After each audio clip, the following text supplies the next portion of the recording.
জাহান্নামের কঠিন আযাব থেকে বাঁচার জন্য সন্তান এবং পিতা মুখোমুখি দাঁড়িয়ে তারপরে বলবে তাহতা আকদাম।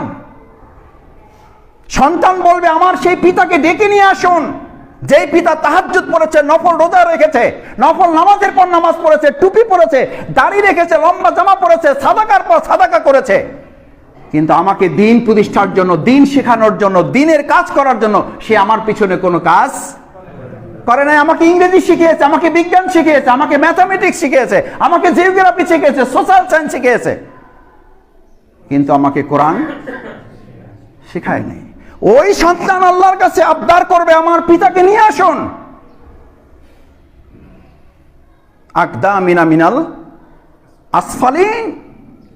ওই পিতাকে শুধু নিয়ে আসা হবে না, ওই জান্নাত প্রাপ্ত পিতাকে সন্তানের পায়ের নিচে রাখা হবে, সন্তান তার বুকের উপরে পা রেখে ওই পিতাকে শুদ্ধ জাহান্নামে চলে যাবে।